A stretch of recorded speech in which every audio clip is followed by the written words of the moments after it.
market goes in two cycles, bullish market and a bearish market, okay?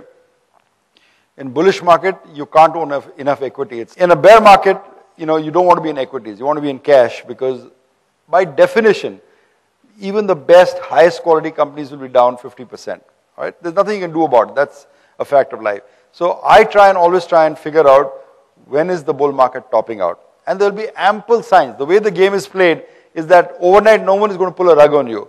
There will be signs constantly on the way that the bull market is aging and it's about to go. And one thing, let's be very clear about this.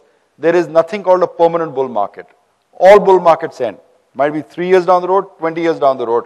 But there has not been an asset class in the history of the world that has been in a permanent bull market. All right? So this bull market, like other bull markets, will also end. The Japanese bull market also ended.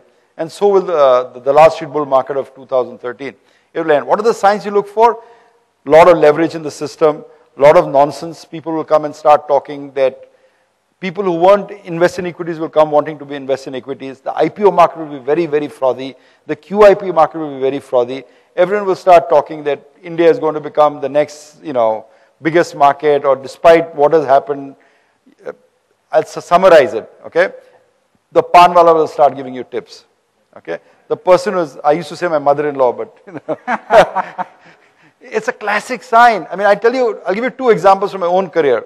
92, top of the Harshad Mehta bull market. I'm at a party, and I'm pretty obscure guy by 92. I was not been seen on television, not known. So I'm sitting at some social party out there. My brother-in-law, unfortunately, rest in peace, he passed away a few years ago. He was a film director. He'd made some, Kamla film and Surag and a whole bunch of films. So he knew the entire Bollywood gang. And we'd go to parties, and typically he was the guy mobbed. Who makes this much, or what is the lay? And, I'd sit and, nurse my, Diet Coke, if you will. So at that party, everyone was mobbing me, I thought it was my looks, but those are the those are the tops of bull markets. I mean, when, people come to brokers and, they're more popular than a train conductor on a summer train, then you know that, there's something wrong with this market out there. 2008 bull market peak, when the R power issue hit the market. You remember that? The R power issue hit the market. When I used to mention when I lived in LA, a lot of Bollywood actresses would come through LA at that time because of my brother-in-law. So I got to know all of them. I'm not going to tell her name, but she was A grade in Bollywood in the 80s and 90s. A former Miss India. I'll give you that clue, right? So I knew her at that time. So I knew her, say, in 1990s, right? In 2009, I don't know where, she gets my cell phone number and calls me. Hi, Ramesh, you remember me? Yeah, I remember you. Who doesn't remember you, Said, sorry to call you like this all of a sudden, but can you tell me how to invest in R power?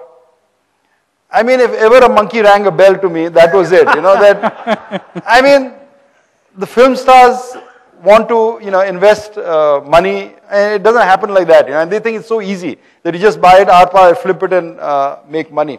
I'll end this by saying you another example, because the signs are always there.